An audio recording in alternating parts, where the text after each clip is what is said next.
Good morning बच्चों। कैसे हैं आप लोग? अच्छे बच्चों, आप लोगों ने हिंदी 2 में पार्ट 11 पढ़ लिया था। अब आपका हाफ ईयरली एग्ज़ाम का एक लेसन और बाकी है, वो है पार्ट 12। तो हम लोग इसको भी पढ़ेंगे, ठीक है। पार्ट 12 काशी का प्रसाद, ये पाठ है, ठीक है। इससे संबंधित कुछ शब्दार्थ बुक में है, ये देखिए। तो इन शब्दार्थ को एक बार हम लोग पढ़ते हैं, उसके बाद हम लोग पाठ पढ़ते हैं। लिखा हुआ है पधारना। पधारना का मतलब होता है किसी स्थान पर आना। फिर है सभासद, दरबार का सदस्य। पुरोहित, पूजा कराने वाला। अचकचाना, चौक जाना। ठीक है, ये पाठ में दिए हुए कुछ कठिन शब्द हैं, उनके अर्थ दिए हुए हैं। अब आप पाठ देखिए कि पाठ में क्या है। देखिए, पाठ में ये एक कहानी है छोटी सी, उसे ध्यान से सुनिएगा। राजा कृष्णदेव राय के दरबार में एक मुनि पधारे, यानी कि जो है राजा थे, राजा कृष्णदेव राय, उनके दरबार में, उनके सभा में एक बार एक महात्मा जी आए। उन्होंने राजा से कहा, महाराज, मैं शिव की नगरी काशी से प्रसाद लाया हूँ, लीजिए, इसे अपने सभी सभासदों में बंटवा दीजिए। इतना कहकर मुनि ने अपने झोले में से 2 बतासे निकालकर राजा कृष्णदेव राय के हाथ में रख दिए। उन्होंने क्या कहा कि मैं प्रसाद लाया हूँ काशी की नगरी से, ये लीजिए और अपने सभी सभासदों में बांट दीजिए। और उन्होंने प्रसाद में कितने बतासे दिए? 2 बतासे दिए।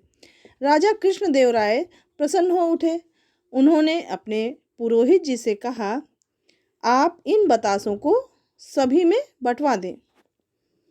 सुनकर पुरोहित जी अचकचाए और बोले, जब पुरोहित जी को कहा गया कि ये 2 बतासे सभी सभासदों में बांटना है, तो वो थोड़ा अचकचाए, मतलब चौंके ना, चौंक गए कि ये 2 बतासे मैं इतने ज़्यादा लोगों में कैसे बांटूं।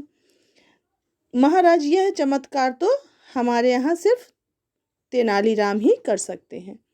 तो पुरोहित जी ने कहा कि ऐसा काम, इतना चमत्कार भरा काम तो हमारे कौन कर सकते हैं? तेनालीराम ही कर सकते हैं। इस पर राजा ने तेनालीराम की ओर देखा। तेनालीराम ने दोनों बतासे लिए और एक सेवक को बुलाकर उसके कान में कुछ कहा। सेवक दौड़ा दौड़ा गया और पानी से भरा एक घड़ा ले आया, साथ में शक्कर भी ले आया। उसने पानी में शक्कर घोलकर शरबत बनाया। अब तेनालीराम ने अपने हाथ से दोनों बतासे तोड़कर उसमें डाले और अच्छी तरह घोल दिया। फिर उन्होंने यह शरबत राजा, मंत्री, पुरोहित और सभी सभासदों में बंटवा दिया। मुनि को भी शरबत दिया गया। सभी ने प्रसन्न होकर शरबत पिया। तेनालीराम हंसकर बोले, महाराज, इस शरबत के साथ साथ सभी को बराबर प्रसाद भी मिल गया। मुनि ने तेनालीराम की बुद्धिमत्ता की खूब तारीफ की और उन्हें आशीर्वाद दिया। वास्तव में मुनि ने जानबूझकर तेनालीराम की परीक्षा ली थी। तो देखा आप लोगों ने बच्चों कि कितने अच्छे से तेनालीराम ने बुद्धिमत्ता से अपने सोच कर क्या किया उन्होंने कि शरबत में उन दोनों बतासों को मिला दिया। ऐसे तो तोड़कर या किसी भी तरह से पूरे सभासदों में बतासों को बांटना संभव नहीं था, लेकिन अपनी बुद्धिमानी से उन्होंने इतना अच्छा निर्णय लिया और उन्होंने बतासे को शरबत में मिलाकर सभी में बराबर बराबर बांट दिया। अब जो है ये सब देखकर मुनि बहुत प्रसन्न हुए और तेनालीराम की खूब तारीफ की।